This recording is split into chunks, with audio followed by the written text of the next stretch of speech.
Good afternoon, y'all. Hope y'all Hello, can. Freddie. Hey, Sam. All right, y'all. We're at episode 14 of our Outside the Box podcast. I hope y'all been enjoying them so far. As y'all probably can tell by now, I'm on the road this afternoon. Well, I'm actually parked outside the down from the ballpark where I was coaching this evening, some rec ball, and so we're going to be going from here. And Sam, of course, is where he usually is at in his office, and hopefully Jason Priester with allclemson.com is going to get a chance to join us later and visit with us as we go over some draft stuff and different Clemson things of that nature. So what we would like y'all to do though is before we get started good, and I know y'all hear this every week, if you haven't already, go over to our YouTube channel and subscribe to us, like us, you know, let us know what you think. Let us know how you feel about about what we're showing, what we're talking about. Um, also go over to ClemsonJunkies.com and read some of our articles. Um, hopefully y'all get some enjoyment out of that also. Let's start off tonight. Like usual, Sam, how you doing tonight, buddy? I'm doing really well, Freddie. Thank you for asking. It's good to be here today. I appreciate your Herculean effort getting here. You're kind of on, like you say, on the road. I'm sitting here in the comfort of my office, so I feel bad. But hey, Oh no, it's all good. Look here, I know that if the table was turned, you'd be doing the same thing because you enjoy doing this absolutely. as much as I do. So, um, Absolutely. And one of the things that I enjoy the most is being able to talk football or sports with two guys. A lot when Jason joins us, two guys that really are as passionate about as I am. Y'all are more knowledgeable than I am, but just as passionate as y'all are. So, but anyway, look forward to tonight. I think Jason is going to join us here a little bit later. I just okay, got a message from him, so that's good. I'm looking forward to it.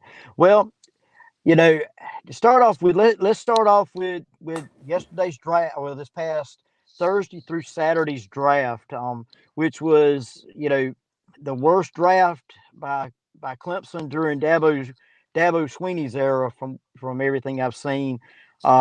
You only had two drafted, and we'll start off with the first one. Cornerback um, Andrew Booth, who was selected in the second round, the 43rd overall pick by the Minnesota Vikings. What do you think, Sam? I mean, were Uh, you you know, shocked or was well, I was somewhat surprised that he did because he was projected to go anywhere from 18 to 30 in that Mhm. area. And by the way, I'm getting my information from my nephew. He knows all this stuff. But anyway, Well, he he was was he was projected to go in the first round, and exactly, and you know, I don't know if the trading draft picks and different priorities creeped in, and he just sort of fell back. But whoever, I mean, the Vikings got a deal, a yeah, steal, in my opinion, because honestly, Andrew Booth is probably one of the best cornerbacks that we've had in a while. I mean, there've been great ones in recent history, but he's no slouch. He definitely is good and should mhm, have gone in the first round. But after the difficulties with the draft and the unsigned free agencies that Clemson's had to go through the past couple of days, I'm just glad to see we got one in the second round. And you mentioned about this being the worst draft of maybe of the Dabo Sweeney era since 2003. Tommy Bowden is mhm, supposedly to be the last time we only drafted two. But Jason, in a conversation he and I had, pointed out something that really kind of opened this up to me from being a negative to being a positive. The positive of it is let's look at all the folks who would have been drafted yep, had they not opted to come and stay at Clemson for another year to hone their skills to improve their draft stock. We would have had probably 6 or 7 more drafted if Xavier and all that defensive end and defensive tackles had come out this year. So I think we're going to benefit from the mere small numbers of the draft. Well, and I'll tell you, I like what Tim Baray's tweet. He tweeted out and said, the 2022 NFL draft showed why Clemson did not score an offensive TD against Georgia last year, while next year's draft will show why Georgia didn't score an offensive touchdown against us Exactly. in that same game. So, yeah, I can understand that too. You know, then, you know, then you have to go 188 more picks before you get to the next Clemson player taken in this draft. And the only other one drafted, which was linebacker Balin Spector, and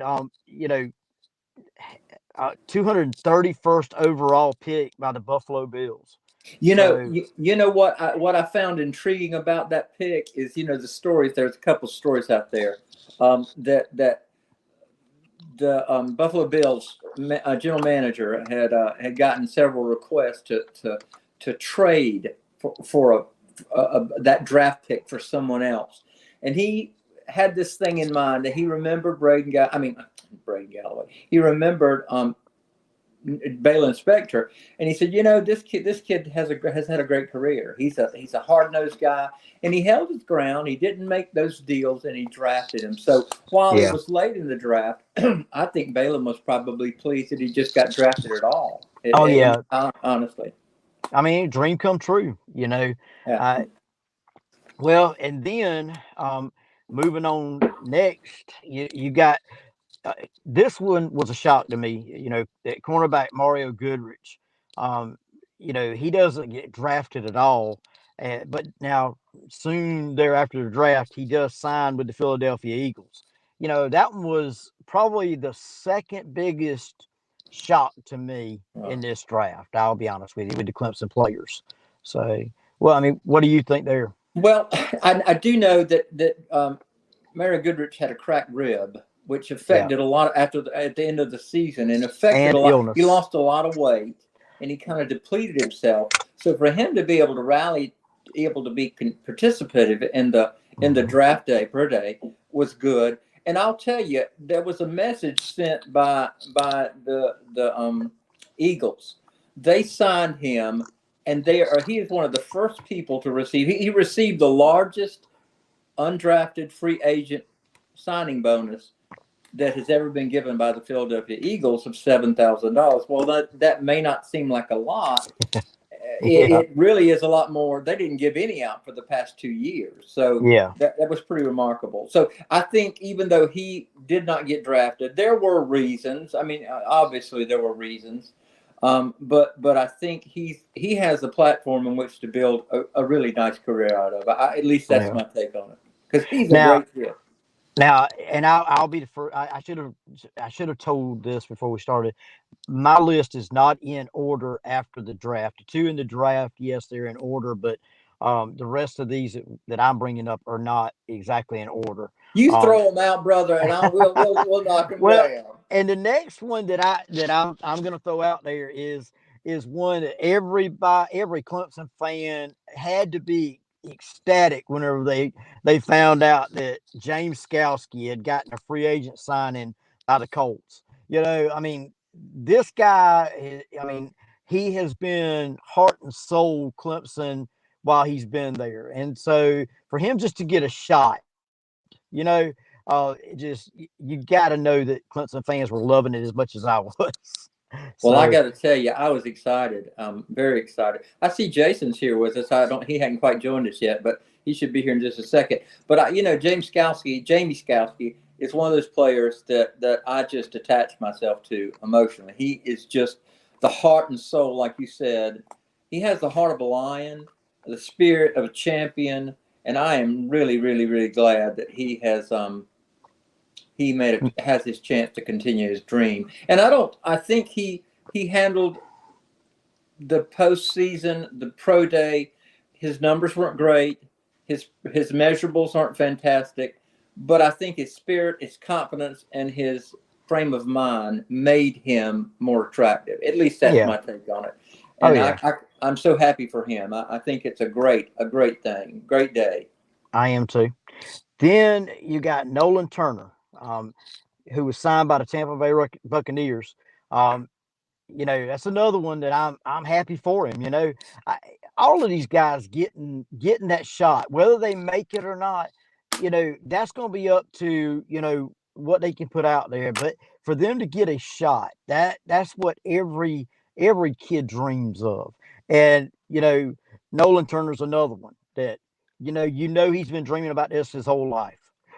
So what are your takes on Tampa Bay picking him up? Well, Nolan Turner comes from a kind of a unique situation in that his father was a 8-year NFL veteran, and so he had sort of that groundwork laid. He had that dream planted a long time ago, wanted to do it, and I think getting the opportunity to show his worth. I mean, he literally blew away those scouts at pro day, Yeah. and his measurables and his numbers were fantastic. And I just think that gave him the opportunity to be in a place where he could get this free agency, undrafted free agency contract. He deserves it. I mean, he played his heart out. I was looking at the 2019 or the 2018 game, I think, with Ohio State, where he missed that interception, or missed the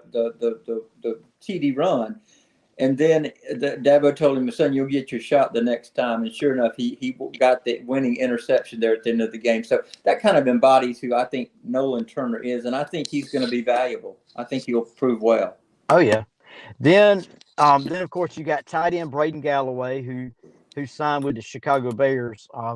You know, I I myself was hoping to see him break out at some point in time while he was at Clemson.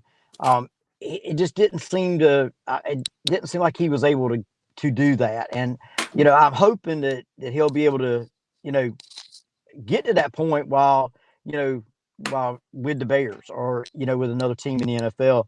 What's your take on that one? Now we're talking about Braden Galloway. Braden, yeah. Yeah. Well, Braden's whole career at Clemson was to me, he just kind of had a hard time of it, with the whole PED thing that went about, and he just never quite got his traction. But I'm glad he has the opportunity. I think he'll make the best of it. I don't know what the future holds for him. I don't know. He hasn't played a lot, I guess is what I'm trying to say, at Clemson in his career. But he did enough to make a name for himself that he was able to get that unsigned free agency contract. So hopefully he'll do well. Yeah. I mean, I'm hoping, I hope all these guys get a chance, like I told you earlier. All right, and then let's jump into the one that's been the I guess the most intriguing um, of it with everybody. And I see Jason Hey, is with Jason. us now. I want to welcome Jason Priester with allclemson.com, who's joining us now. Jason, we're talking about the draft, and well, we've gotten to that point, of the one guy that has been the most intriguing, I guess, or the most articles have been written on it over the last couple of days, and that's Justin Ross. So you're coming in at a pretty good time.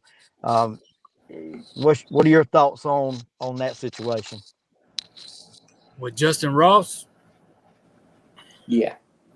Yeah, with Justin Ross.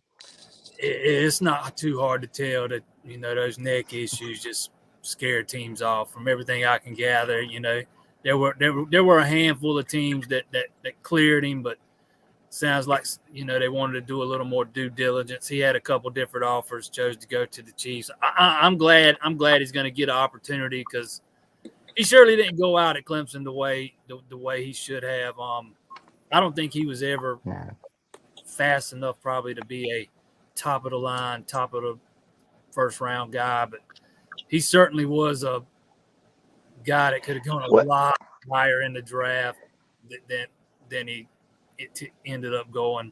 Played all season last year on a fractured foot, ended up breaking it there towards the end, missing the last few games. Just it killed his ability to really run precise routes, be able to create any separation, have any burst off the line. And like I said, he's not the fastest guy to begin with. And I wasn't at pro day, but I'm told he was still wearing a brace on that foot. So it had to hamper his 40 time, which was very unimpressive. His vertical was unimpressive. I'm sure it hampered that. So At least he's getting a shot. Sounds like the Chiefs is a good place for him to go. That they need wide receiver help.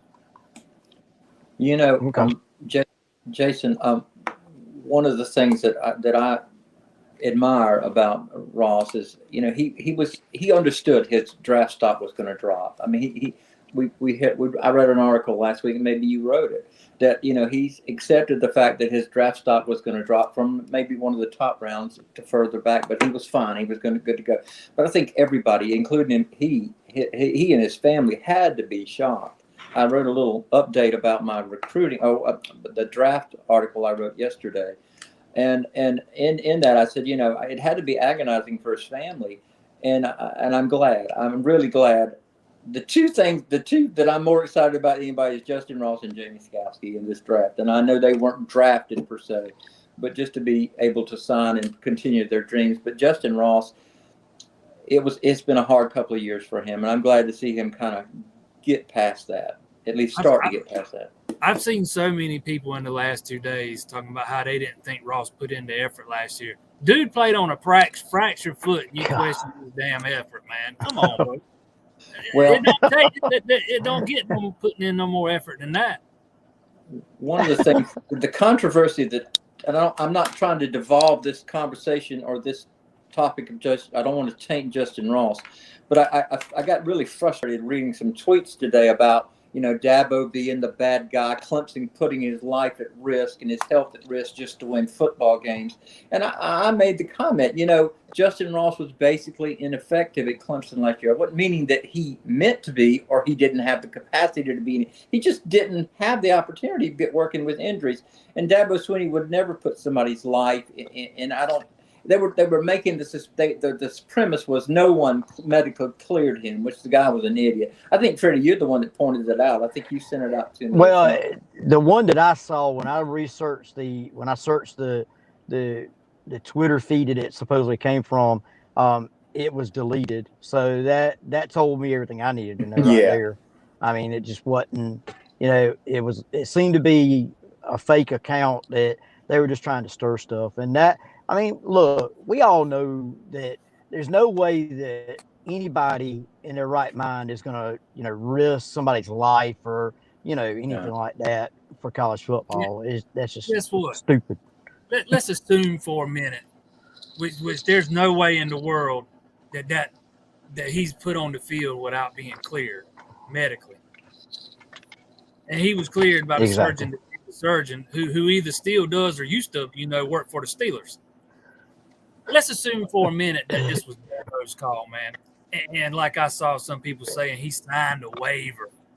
Man, that's crap, man. Waiver or no waiver. If he got out on that field and has some life-changing injury to his neck due to negligence, the school's still going to be liable. Waiver, no waiver, no matter what. What I think is he got on that football field without being cleared. Anybody thinks otherwise is an idiot. They are. Look, they take a football helmet from a kid if there's a possibility there's a concussion and yet a major neck surgery. That just made no sense, man. Come on here. That just I'm calling bull crap on that. Before we move on from the recruiting part, I want to ask Jason a question. I wanted to he wasn't here when we talked about Andrew Booth. I want to get your thoughts on, Jason, why he didn't go in the first round. What was kind of going on there, in your opinion? Well, let's be honest. Booth's had some injury issues too. He had problems staying on the field last year. Maybe that played into that some. I think they got a steal in Booth where they got him at though. He's got the capability to be a shutdown cover corner, get him mid to late second round. Can't get no better than that. But to me, that I can't tell you why he dropped the way he dropped it. He has been a guy in the past to struggle with injuries. He had the punching incident during his freshman season when he cold cocked the Louisville player. I think there might have been a few off the field things that kind of hurt his stock just a little bit. Yeah. Well, he's high enough to make a difference. He's high enough to get some change in his pocket for sure. That's a good thing. I just wonder what your thoughts were on that. And it puts a chip on his shoulder, man. Yeah. He made no about that. He made it very clear. He was gonna make teams regret passing on him. Good. That's the way it sounded to me too. And now, look here, there's nothing wrong with that. Go for it. Well, I got to tell you, when you get, it's one thing to play mad, but it's one thing to play focused and mad. So hopefully he'll be able to play focused and mad. Yeah. Hey Dale. Hey, injuries didn't have nothing to do with Ross. Them scouts. They don't know nothing about bad offenses, man. They just idiots. They don't got nothing. They have no idea how much an ineffective offense plays into those roles. Yeah. I saw that comment from Dale. Hey Dale, thank you for coming. You're going to get Jason, Dale. You're going to make Jason go get those Tiger Paw glasses if you keep that up. Oh man, look here. Well, guys, I do want to touch one. I know we're running a little over, but I want to touch real quick on baseball. Jason's article I read it earlier this morning. About them possibly missing the ACC tournament. Yeah, you hear that? I got to say, Jason, I agree with you 100%. The wife told me it was too harsh. Your article was too harsh? It was harsh, but it's truthful. I think it was right on the mark. Look, I watched this past weekend, and outside, now I don't want to give or take anything away from Jared Poland. He pitched to Jim Friday night. Okay, I give him that. But at the same time, man, don't even get me started on unearned runs. It's just I don't even know what to say there. That. Well, when Jeffrey, Gilbert comes in and he can't even get through the first 2 innings, that says a lot to me. So, well, Jason, what do you? I'm sorry. Go ahead.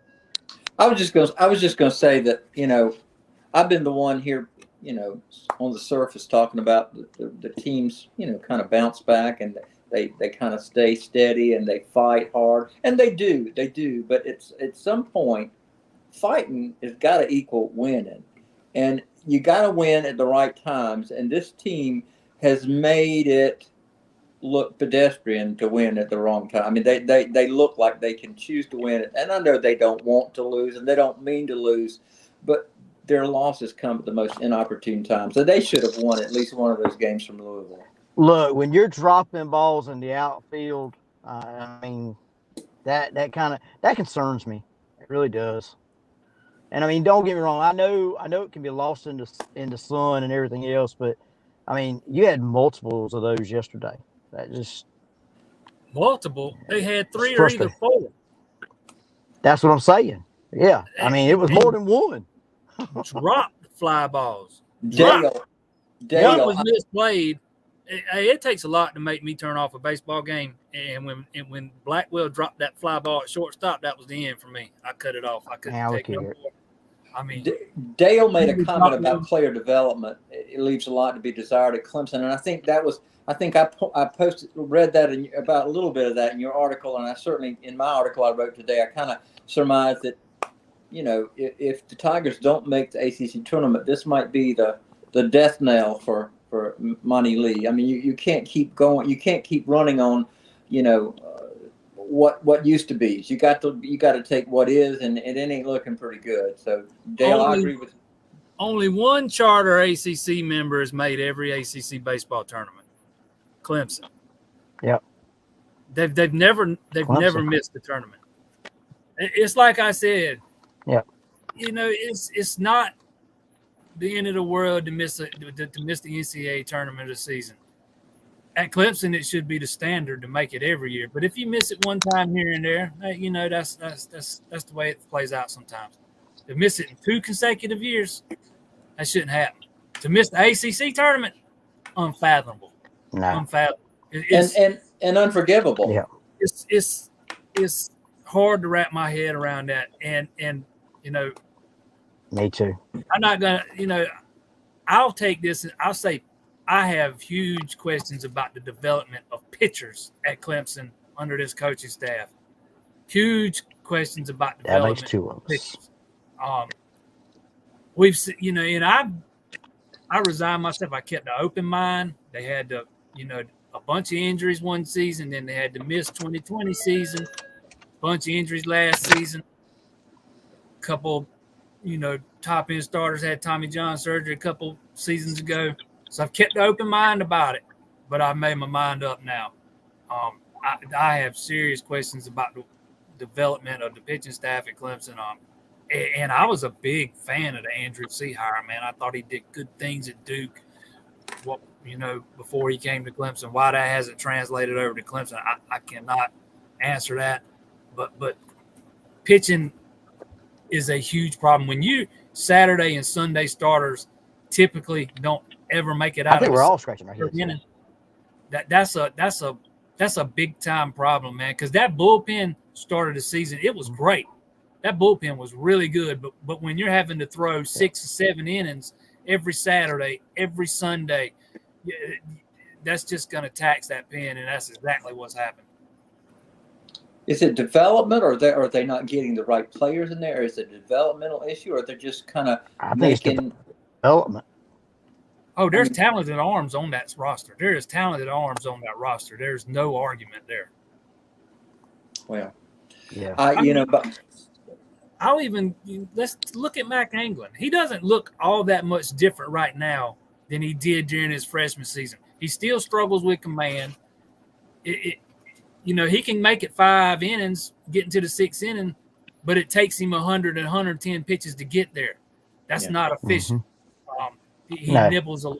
He players work the count, batters work the count on him. He gets in high ball counts a lot. You know, 3-2, 3-1, whatever it may be, and his pitch count gets up real fast because he's not real efficient. He nibbles, and he's just not as on top of his command as a player 3 years into the system with his kind of ceiling should be, in my opinion. Well, even if you go back before now, if you go back, look at Davis Sharp. I mean, I know we've discussed it before. It looked like, you know, look at Davis Sharp over his career at Clemson, and I don't know. It just seemed like he didn't get, you know what I'm saying? He didn't get stronger. It seemed like he stayed where he was at or regressed a little bit. But he was one of those guys that was hurt all of his last season, so that's why I kind of kept. I'm in agreement with you.